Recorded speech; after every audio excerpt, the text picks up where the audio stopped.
class, force part 2. Okay. In previous class what we have learned? In previous class we have learned about the definition of force as well as the differentiation between a push and a pull by giving several examples. Students or children, now in this class we will learn what is the unit of force, what is the nature of force, and what are the types of forces. When you pay attention to the uppermost part, whether you people can see or not, I hope you all can see. Okay. Force is a vector quantity. I wrote this word. Force is a vector quantity. What is force? You all know it, right? Yes. What exactly is vector quantity? Students, when we talk about vector quantity, vector means any physical quantity which has both magnitude as well as direction. When you are going to a shop, you are asking, Bhaiya, I need 2 kilo of potato, or sir, I need 2 kilo of something, like whatever you want to buy. So you are using a word called kg, kilo, right? So that is a magnitude. Kg is a magnitude. Somebody asked you, from here Secunderabad, how many kilometers we need to go? You will say 5 kilometers probably, right? You are saying a word 5 kilometer.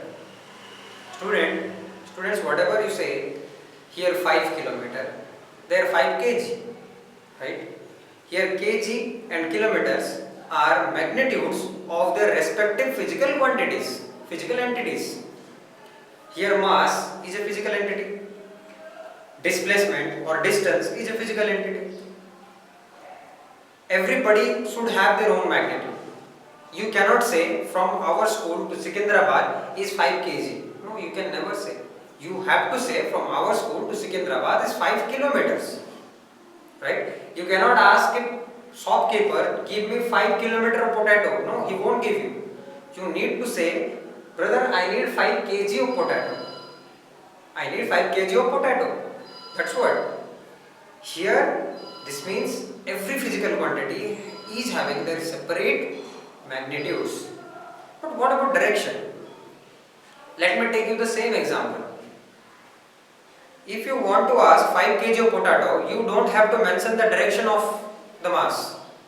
I need 5 kg of potato in each direction. No, it doesn't make any sense.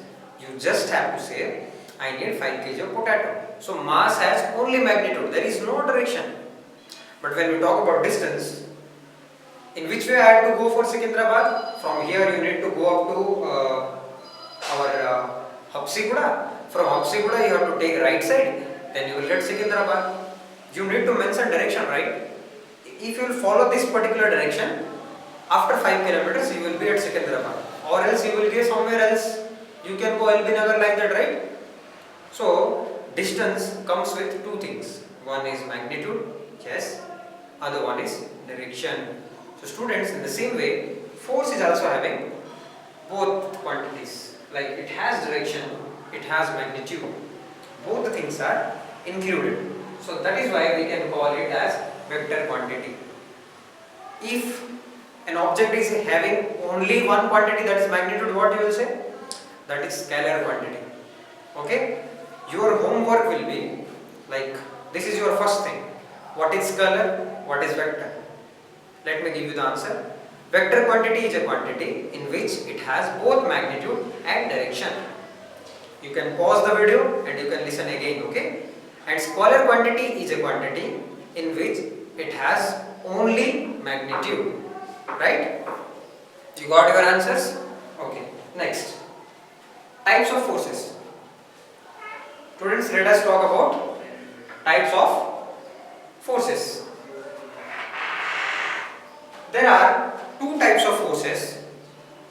Is there like two types of forces broadly differentiated, like the force quantity has been broadly differentiated into two particular entities, two particular branches, that is contact force, non-contact force. What is it? Contact force and non-contact force. What is contact force? Contact means touching, coming in contact with something.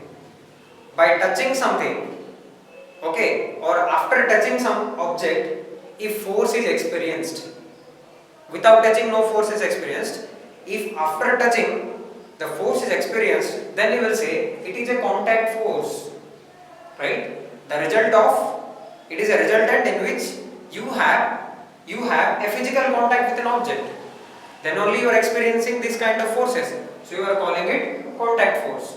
When we talk about non-contact force, what we will say? Non-contact force is a type of force in which the object which is exerting force, like which is applying force, no need to contact that particular object.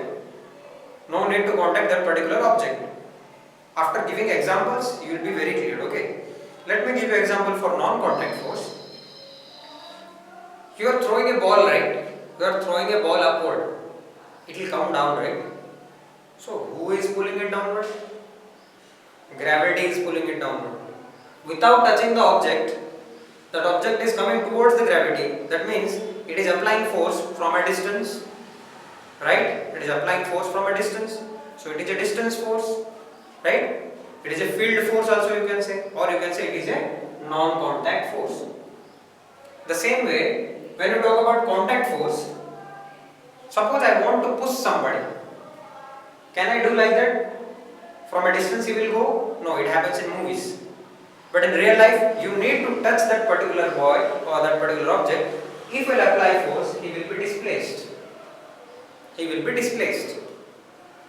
That is whatever contact force. So let me tell you how many types of contact force are there, how many types of non-contact forces are there. There are four types of contact forces and 3 types of non-contact forces according to your book. Electrostatic force, magnetic force, gravitational force are the 3 types of non-contact forces. Muscular force, frictional force, normal force and tension. These are 4 kinds of contact force. These forces can only be experienced when both the objects are in contact. These forces can be experienced even after the object is at a certain distance. I hope you all are clear. On the next particular part, we will discuss about the brief explanation of each and every kind of forces. This is what is electrostatic, what is magnetic and gravitational. The same goes for muscular, frictional, normal and tension. Yes students, thank you. Welcome students. In this part, see, last class we have learned about non-contact forces and contact force.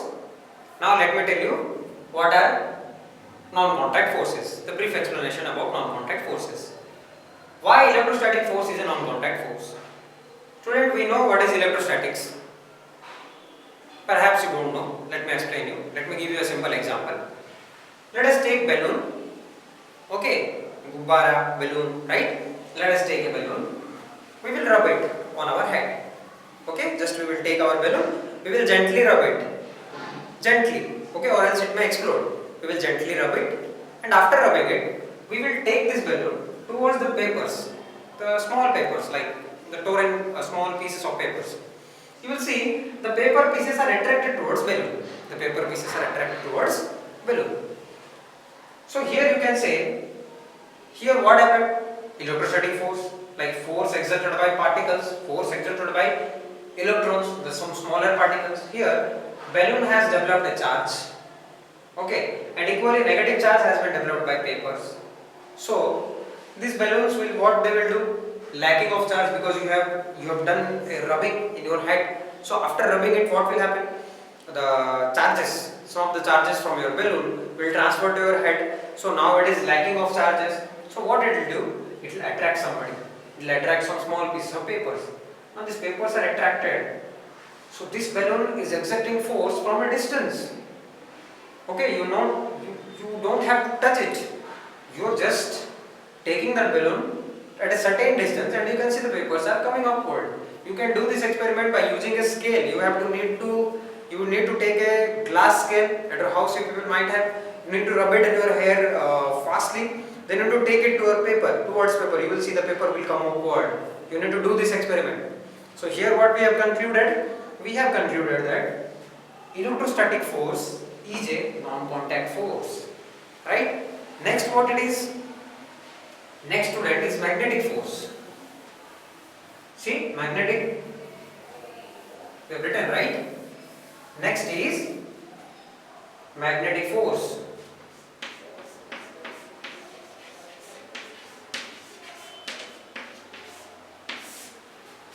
Students, what is magnetic force?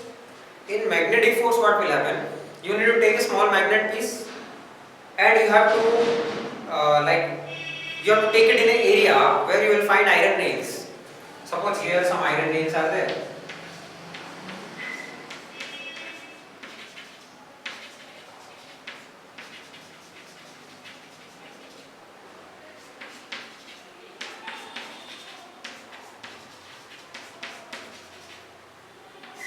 You will take a bar magnet. Bar magnet has both north and south pole, right? What you will see that these nails are attracted towards the magnet.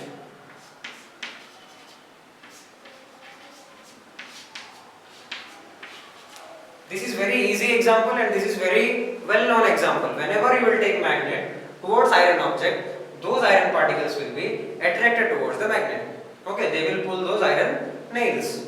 So here, as you can see, magnetic force is a non-contact force. How? From a distance, a magnet is attracting objects. You don't have to touch it, right? So again, we have concluded that magnetic force is a non-contact force, right? Next, the most used, the thing which is keeping us alive, that is gravitational force. Why this thing is keeping us alive, how this thing is keeping us alive, we will learn in our higher classes. Okay? But for an instance, you need to know gravitational force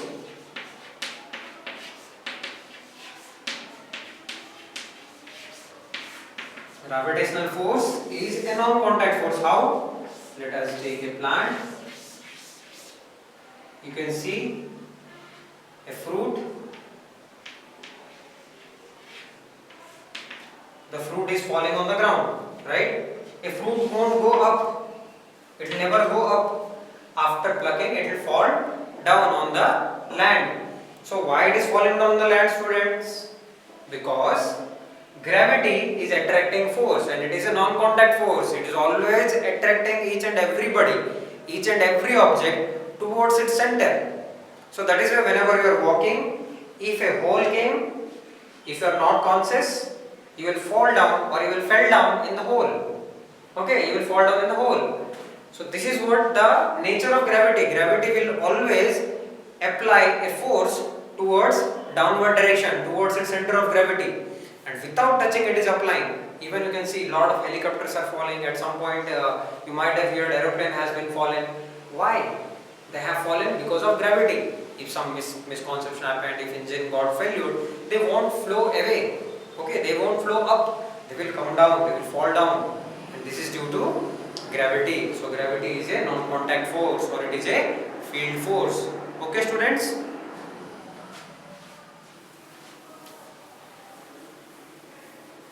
Now let me explain you contact force. First and foremost force is muscular.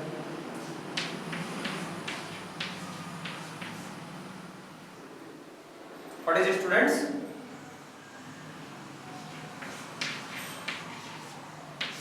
Muscular force. Muscular force is a force applied by human muscles.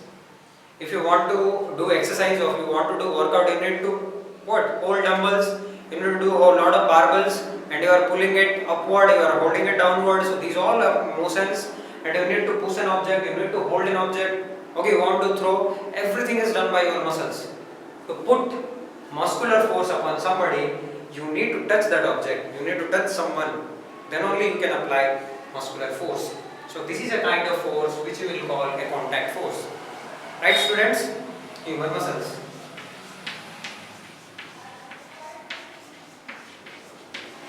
Not only human muscles, but also a cheetah is running because of its strong leg muscles. A horse can run because of its strong back.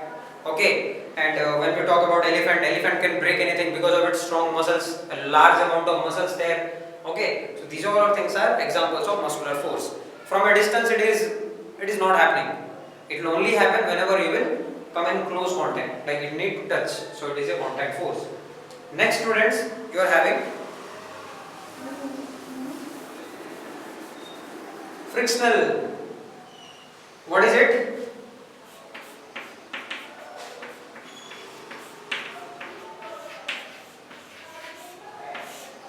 Frictional force. Students, what is frictional force?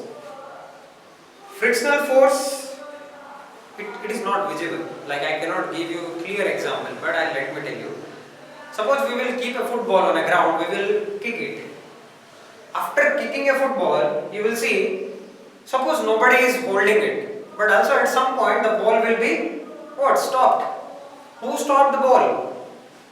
Who stopped the ball, students? Yes, frictional force stopped the object. Frictional force stopped the ball.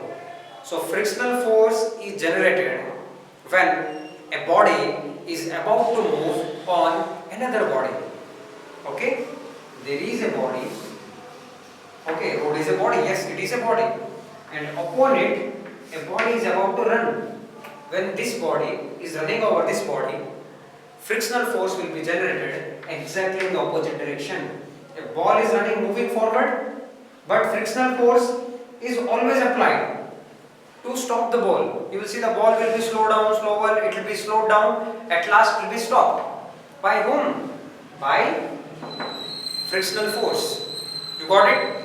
You have kept an object on the table, the object won't fall.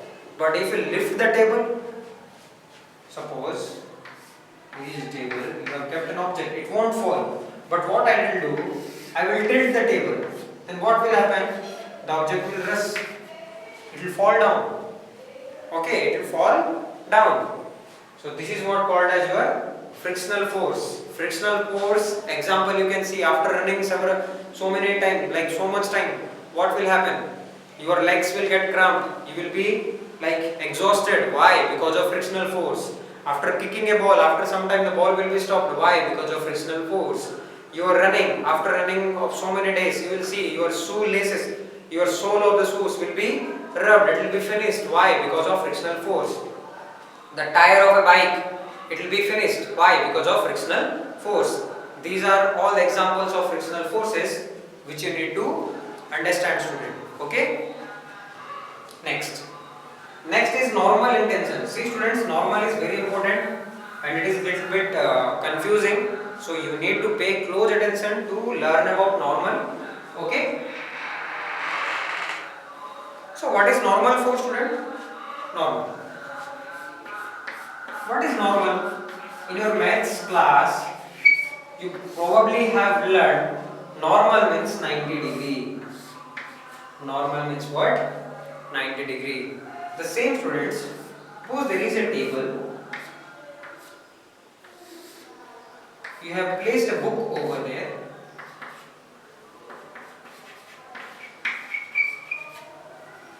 Okay. It is a table and you have placed a book over it. Suppose due to magic, the table has disappeared. With the help of magic, the table has disappeared. What will happen? This book will fall down on the ground. This book will fall down on the ground. Exactly, it will fall down like this only. Right? But it is not falling down because the table is there. Table is present, that is why it is not falling down. So what exactly is happening? Students, the table is attracted by gravity. The table is attracted by gravity towards it, as well as the book. So as the book is attracted towards gravity. Okay, but the table is at the same time the table is applying a force exactly 90 degree or a normal force to the book, which is equal to gravity and opposite direction. See, gravity is pulling the book downward, but the table is pushing it upward with the same amount of force. Right? That is why the book is stable. The book is stationary on the table, or else it would have fallen. I hope you all got it. Okay? I lift something, I'll keep it on the Godrej, or I'll keep it on a shelf or somewhere else. If that object is not there, if that shelf is not there, what will happen? The object will exactly fall down. So that object has been kept over there or kept by us over there because See, here we use muscular force and we have kept it, but another force is applied upon that particular object to keep it like that is your normal force. Normal force, students, will always act against gravity. Always act against gravity. See, our school building, benches are there, lot of things are there. Those benches are like that. That doesn't mean that they are not coming down. They are not coming down because of floor. If floor will be not there, the benches will come down. Eventually the benches will come down. So here you need to understand the floor is applying a 90 degree, exact and normal force upon each and every object, whoever running on the floor, whoever walking on the floor, whoever stand still on the floor, right? So this is what normal force. Next student, tension. What? See, I have written over there, tension. Tension, the name itself says something, right?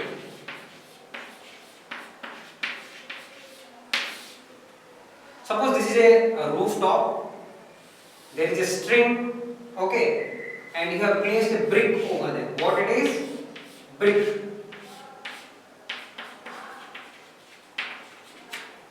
Student, the brick will fall down if the thread has been broken. If the thread has to break, the brick will fall down, right? So here the brick is attracted by gravity, but the tension is keeping the book upon a several height, at a certain height, right? At a certain height, the string is keeping the brick. So a force will be applied on the string. Force will be applied on the string. That is tensile force or tension. Tension is a force which is applied on the what? Thread. So see, the weight of the brick is more. Suppose in place of 1, if I put 2, the thread will be elongated. If I put 3, the thread will be more elongated. If I put 4, the thread will be what? The thread will break. It will break. The thread will be what? Breaking. Why? Because of tension. The more the tension is, the more the risk of falling it downward, right? So here the tension is applied on the string. You got it, students? So string, tension, tension, normal, frictional, muscular, these all kind of forces will be applied. These all kind of forces will be applied only when, only then when the object is in contact with other object, right? The table is applied force on the book when both are in contact. Now the string is applying tension upon, the brick is applying, see, brick is applying tension upon the string, not string, right? String is not applying any kind of force. The brick is applying a kind of force upon the thread. The less weight, less tension. More weight, more tension, right? But they both are in contact. And you can call it friction. Friction also, whenever a object is touching, then only the friction will happen. And what about muscular force? If you can touch an object, you can apply muscular force, or else you cannot. Right? And non-contact force, I hope you all are clear. And contact force, I hope you all are clear. On the next class, we will learn about net force. What, students? Net force. So till now, we have completed non-contact force. We have completed contact forces. Both of the forces you need to learn carefully. You need to learn. You need to read each and every pages. See, we have completed up to the 9th page of your book. We have completed up to the 9th page of your book. So up to this you need to read 2 times. It is very important for you all guys. Okay? Thank you all.